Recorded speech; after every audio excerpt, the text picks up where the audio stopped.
अस्सलाम वालेकुम everyone, hope आप सब ठीक ठाक होंगे। सैटरडे मॉर्निंग और आज थी बच्चों की पीटीएम। कत्तन मूड नहीं था जाने का। बहुत ही लेजीनेस हो रही थी, लेकिन जब टेरेस पे चढ़ के ब्राइट सनी डे देखा तो एकदम से मूड बन गया। अजीब एनर्जी आ जाती है जब मौसम बहुत अच्छा होता है। सो फटाफट रेडी हो गई थी पीटीएम के लिए। रात में ही लॉन्ड्री कर लेती हूँ। लाइट स्टफ़ हो तो लाउंज में इस तरह स्टैंड पे डाल देती हूँ। लाउंज का बहुत बुरा हाल हो रहा था। हेल्पर ने भी आना था, सारे कपड़े भी उसने प्रेस कर देने थे और लाउंज को भी क्लीन कर देना था। अच्छा, मैं कहीं भी जाऊं तो उससे पहले मैं लाजमी लंच या डिनर प्रिपेयर कर लेती हूँ। हस्बैंड सरसों का साग लाए थे और हैरत की बात थी कि इस दफ़ा कटवा के ले आए थे। सो वापस आके इंशाल्लाह मुझे ये रेडी करना था। इस तरह ये होता है ना कि आप रिलैक्स रहते हैं जहाँ भी जाते हैं। सो रेडी हो गए थे मैं और बच्चे। नाश्ता हमने नहीं किया था क्योंकि मुझे लग रहा था आज टाइम बहुत ज़्यादा मुझे लगना था। सो फटाफट हम चले गए थे स्कूल। और स्कूल जाते ही बस एक छोटा सा क्लिप मैं ले सकी थी, फिर इतना बिजी हुई 1 बजे तक कि मौका ही नहीं मिला। संडे अगेन बहुत ही ब्राइट डे। कुछ टाइम टेरेस पे स्पेंड करने का बहुत ही मज़ा आता है।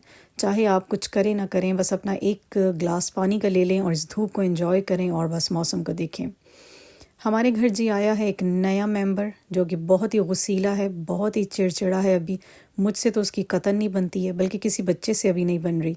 सिर्फ मेरे हस्बैंड को पसंद कर रहा है फ़िलहाल। उनके हाथ पे बैठता है, उनसे प्यार लेता है, उनको प्यार करता है, लेकिन हमें बहुत ही बुरी निगाहों से देखता रहता है।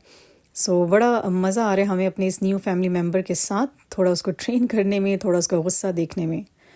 संडे तो मेरा सारा क्लीनिंग में ही गुजरा। सैटरडे में स्कूल में एग्जॉस्ट हुई। पीटीएम बहुत ही ज़्यादा हेक्टिक थी क्योंकि मिड टर्म की फ़र्स्ट पीटीएम थी, तो एक एक टीचर को मिलना और डिस्कशंस करना तो बहुत लंबा टाइम हो गया था। फिर सैटरडे इतनी एग्जॉस्ट थी कि मैंने कुछ भी नहीं की क्लीनिंग वगैरह। सो आज संडे को सारा दिन मेरा क्लीनिंग, डस्टिंग एंड कुकिंग वगैरह में गुजरा था।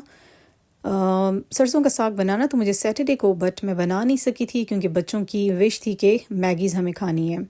साथ साथ महद को भी पढ़ाना था। महद की एक लंबी चौड़ी कंप्लेन लिस्ट आई थी कि बच्चा बहुत अच्छा है, इंटेलिजेंट है, बट टाइम नहीं दे रहा, केयरलेस हो रहा है। सो महद को भी आज मैं लेके बैठ गई थी, सारा दिन उसको पढ़ाया।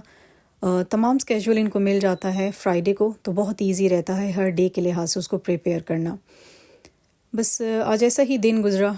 और साथ साथ महद के थोड़े से करतूत बताती जाऊँ, ये क्यों इतना केयरलेस हो रहा है। इसका टॉयज़ में बहुत ज़्यादा दिल लग रहा है आजकल। रूम में इसने रखी हुई अपनी स्टडी टेबल, लेकिन उस पर स्टडी नहीं करता, उस पर डिफरेंट क्रिएशंस करता रहता है। तो ये उसने, जैसे हम लोग हैक्स बनाते हैं इन कार्टन बॉक्सेस से, वो भी अपनी तरफ से हैक बनाता है। उसने ये आर्मी चौकी बनाई हुई है। चौकियाँ होती हैं ना आर्मी की, जैसे खड़े हुए होते हैं डिफरेंट जगहों पे, तो ये जी उसने बनाई हुई हैं। इर्द गिर्द कार्स भी हैं, ऊपर कुछ गार्ड्स भी हैं और बड़े मज़े से इनके डोर्स भी बने हुए हैं और साइड पे छोटी विंडोज़ भी बनी हुई हैं। तो मैं कभी नहीं खफा होती बच्चों की ऐसी क्रिएशंस पे। मुझे बहुत अच्छा लगता है कि स्टडी से हट के थोड़ा कुछ करते रहें, क्योंकि इस तरह बच्चे पता है अपसेट या डिप्रेस नहीं होते। थोड़ा उनका चिड़चिड़ापन भी रिलीज़ होता रहता है। तो बहुत अच्छा लगता है मुझे उसका क्रिएशन करना, बल्कि चारों बच्चे ही मेरे ऐसे हैं। तो जो टॉयज़ उसके यूज़ में नहीं थे उसको वापस उसके बॉक्स में रख देंगे। और मज़े की बात कि टच नहीं करने देता, कहता ये मेरी आर्मी है, यहाँ पे यहाँ किसी ने कुछ भी नहीं रखना और मुझे नहीं पसंद यहाँ कोई कुछ रखे। सो मुझे फिर सेपरेट टेबल रखनी पड़ती है। अच्छा, एक और चीज़ बताती जाऊँ कि मेरी रूम में फ़र्नीचर हमने बिल्कुल हटाया हुआ है, बल्कि सेल आउट में कर चुकी हूँ। टोटली फ़र्शी जगह है क्योंकि ये घर बहुत ही थोड़ा कंजस्टेड सा है, यहाँ फ़र्नीचर एडजस्ट नहीं हो रहा था। तो अपनी सहूलत के पेश नज़र हमने फ़र्नीचर हटा दिया था। टोटली फ़ोम है, सिंगल बेड के एंड डबल बेड का, और बस सोफ़ा सेट एंड टेबल्स रखी हुई हैं। सो इंशाल्लाह देखेंगे टाइम के साथ साथ कुछ न्यू बनाएंगे, लेकिन थोड़ा स्लिम सेट जैसे होता है, सिंगल बेड हो गए और कुछ सिमटा हुआ फ़र्नीचर, बहुत हैवी फ़र्नीचर नहीं। तो फ़िलहाल इन्हीं चीज़ों से गुजारा कर रहे हैं, देखते हैं क्या होता है आगे। सो अच्छी तरह मैंने क्लीनिंग कर ली थी रूम की, डस्टिंग वगैरह रह गई थी, बस उसकी भी डस्टिंग करने वाली थी। और कभी कभी ख़ुद से ना क्लीनिंग करना बहुत अच्छा लगता है। साथ साथ पता चलता रहता है कि हेल्पर ने कहाँ कहाँ मिस्टेक्स की हुई हैं, कहाँ सही से उसने काम नहीं किया। तो मैं हफ्ते में ज़रूर एक दिन ऐसा रखती हूँ कि मैं ख़ुद सारे काम करूँ और मुझे थोड़ी मैं एक्टिव भी रहूँ और मुझे अंदाज़ा भी होता रहे कि कैसे करना है और क्या नहीं हुआ, थोड़ा चेक एंड बैलेंस रहता है। सो रूम डन हो गया था। अब महद के स्केचेस मैं आपको बताऊं, महद इज़ 8 years old, बट उसके स्केचेस देखिएगा। आगे एक कमाल का स्केच उसने बनाया है कि मैं भी हैरान रह गई थी। तो ये उसने बनाई हुई है, एक इवनिंग टाइम बनाया हुआ था। ये कुछ आई डोंट नो क्या बनाया हुआ है, इस पे मैं बहुत हैरान हुई। ये आदमी है, एक कॉर्नर में बैठा हुआ है और ये डिप्रेस्ड है।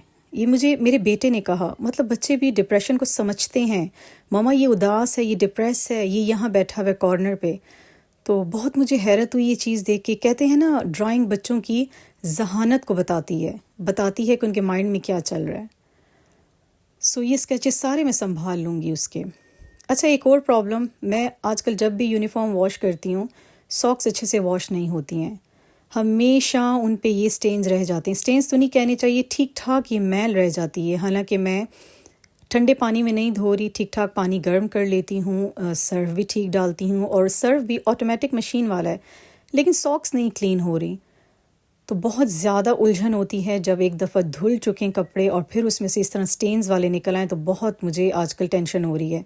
तो जो ऑटोमेटिक मशीन यूज़ करते हैं, प्लीज़ बताइएगा कि स्टेन्स कैसे रिमूव होते हैं सॉक्स पर से। और उसके बाद मुझे जाना था किचन में, सरसों के साग की तैयारी करनी थी, क्योंकि सैटरडे को प्लान किया था बनाऊंगी पीटीएम से आके, लेकिन नहीं बना सकी थी, बिल्कुल भी हिम्मत नहीं हो रही थी। तो कुछ मसाले वगैरह ग्राइंड करने थे, फटाफट वो ग्राइंड किए और सरसों का साग गोश्त बनाया। सो ये हमारे छोटे छोटे काम है जो अक्सर पूरा वीक हम लोग नहीं कर पाते, क्योंकि टाइम ही नहीं मिलता, पेंडिंग में चले जाते हैं। तो संडे ऐसा डे है जिसमें फिर हम लोग इन काम, मैं तो स्पेशली इन कामों की एक बनाई हुई होती है, बल्कि सोचा हुआ होता है मैंने, मैंने सोचा हुआ होता है कि ये मैंने करना है। तो धनिया ग्राइंड नहीं था, धनिया को ग्राइंड कर लिया। कुछ और मसाले थोड़े ख़राब हुए थे, उनको फेंका, और साथ साथ अपनी कुकिंग भी करती रही। तो सरसों के साग को मैंने 2 हिस्सों में डिवाइड कर लिया था।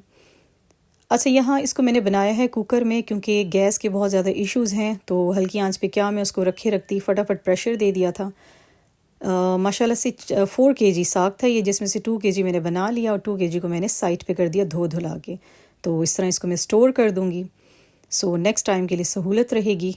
और बड़ा ही मज़े का साग बना था, बहुत मुझे अच्छा लगा। हालांकि थोड़ा कड़वा होता है, लेकिन आज नहीं थी कड़वाहट, आज टेस्टी था।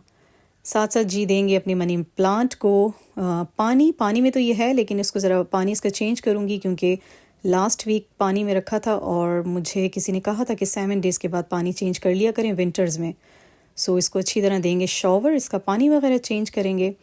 और लूँगी आपसे इजाज़त, दुआओं में याद रखिएगा, लाइक सब्सक्राइब एंड शेयर ज़रूर कीजिएगा, एंड कमेंट सेक्शन में ज़रूर बताया करें व्लॉग कैसा था, क्या इम्प्रूवमेंट होनी चाहिए। Thank you ji, take care, अल्लाह हाफिज़।